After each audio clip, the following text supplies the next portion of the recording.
El capital de trabajo es un indicador de liquidez expresado en valores numéricos. Esto es, ya que representa la diferencia o la resta entre el activo corriente y el pasivo corriente.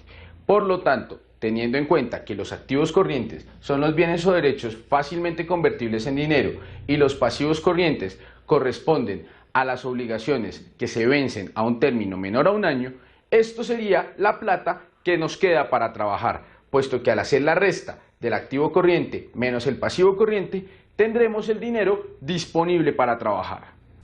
Para hacer un buen diagnóstico del capital de trabajo, nos debemos apoyar en la razón corriente, puesto que, teniendo en cuenta la fórmula, estamos teniendo en cuenta los mismos componentes de la razón corriente, que son el activo corriente y el pasivo corriente.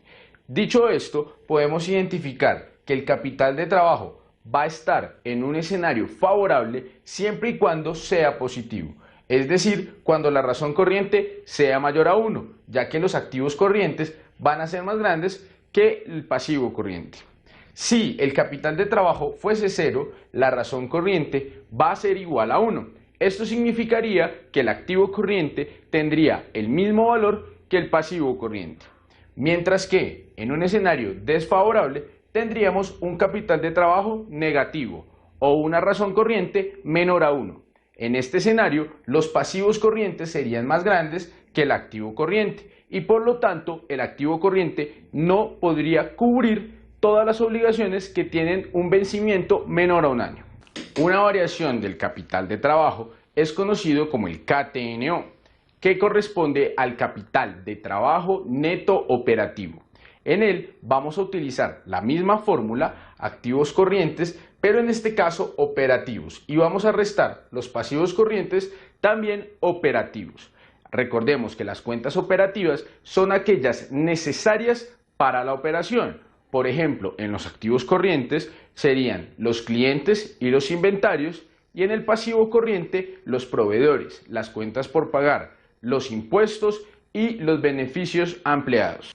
En la interpretación del KTNO tenemos en cuenta las mismas características que en el capital de trabajo, es decir, si es positivo estamos en un escenario favorable y si es negativo estaremos en un escenario desfavorable. Ahora, es muy importante reconocer ciertas estrategias para mejorar la liquidez. En ellas vamos a tener en cuenta que subiendo el activo corriente o bajando el pasivo corriente estaremos mejorando la liquidez.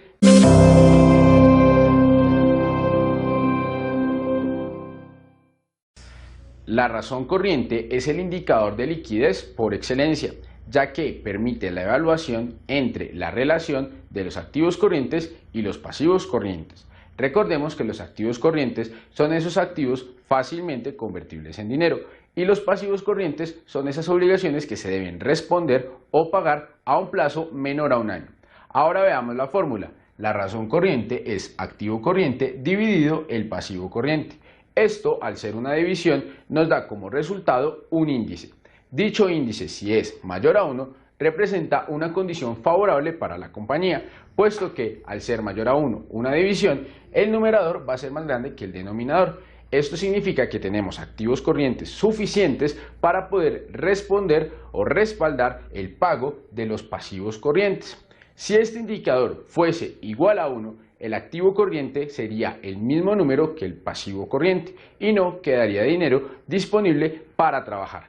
Sin embargo, la condición más desfavorable es que la razón corriente sea menor a 1. Esto significa que tendríamos un denominador más grande que el numerador, es decir, que con los activos corrientes que tenemos no alcanzamos a responder a dichas obligaciones que tienen un plazo de vencimiento menor a un año, es decir, a los pasivos corrientes. Y por lo tanto, los pasivos corrientes son mucho más grandes que el activo corriente.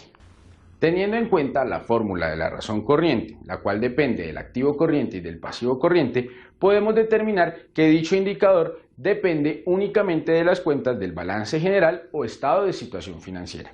Recordemos que ese estado financiero se presenta generalmente al cierre del periodo, es decir, al 31 de diciembre de cada uno de los años. Con él podemos determinar la razón corriente para cada uno de los años y así determinar o diagnosticar el comportamiento en liquidez de una compañía.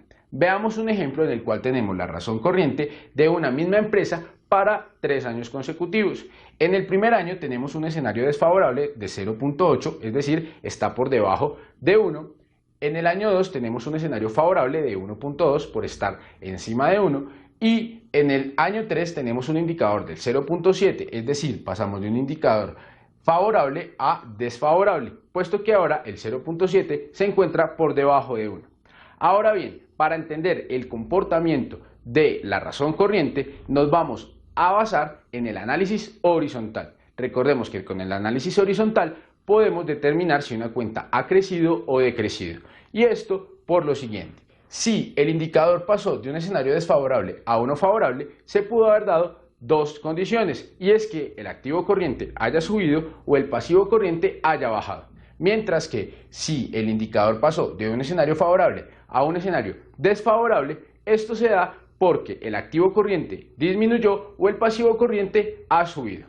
Estos indicadores o comportamientos del activo corriente y del pasivo corriente no necesariamente son una regla general. Veamos, las dos cuentas pueden subir o las dos cuentas pueden bajar. Entonces, el comportamiento de la razón corriente está determinado por el ritmo de crecimiento.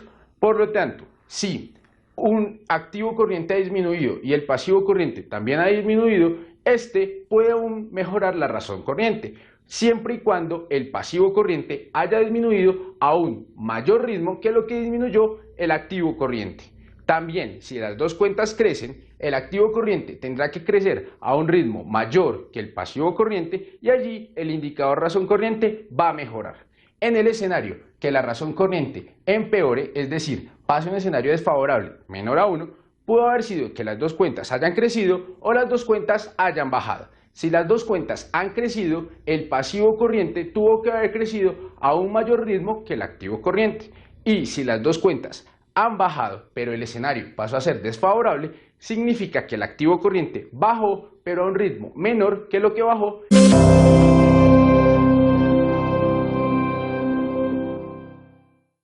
La prueba ácida de inventarios es una variación de la fórmula de la razón corriente. En este caso, estamos deduciendo o restando la cuenta inventarios para determinar si con los activos corrientes que quedan sin contar el inventario podemos responder a las obligaciones de corto plazo. En este caso, es muy importante reconocer que la prueba ácida nos permite identificar el peso o la importancia de los inventarios, como lo son en empresas comerciales o en empresas industriales. La fórmula de la prueba ácida de inventario es: al activo corriente le vamos a restar el inventario y lo dividimos sobre el pasivo corriente. La interpretación del resultado es igual que en razón corriente, donde si nos da mayor a 1 es un escenario favorable y si nos da menor a 1 es un escenario desfavorable. Con la prueba ácida de inventarios podemos identificar la importancia o relevancia que tienen los inventarios. Recordemos que esa importancia o relevancia la podemos comprobar mediante el análisis vertical. Veamos ahora un ejemplo de cómo vamos a comparar la razón corriente y la prueba ácida del inventario, para así dar fe de qué tan importante es el inventario si lo deducimos o restamos de nuestro activo corriente. Veamos. Tenemos los dos indicadores, razón corriente y prueba ácida de inventarios, durante 3 años para una misma compañía. En el año 1 tenemos un escenario favorable en la razón corriente de 1.5, mientras que la prueba ácida de inventarios es de 0.3. En este caso, al restar los inventarios de los activos corrientes, nos damos cuenta que no podríamos, con los activos que quedan, pagar los pasivos corrientes. Esto demostraría la importancia que tiene el inventario para el año 1. En el año 2 tenemos un escenario favorable de 1.3 en la razón corriente y la prueba ácida de inventarios presenta un escenario favorable por 1.2. En este caso, la diferencia de razón corriente y prueba ácida de inventarios no es mucha y por lo tanto podemos reconocer que el inventario no pesa. Por lo tanto, el inventario ha venido de tener un peso importante a tener un peso no tan importante para el año 2.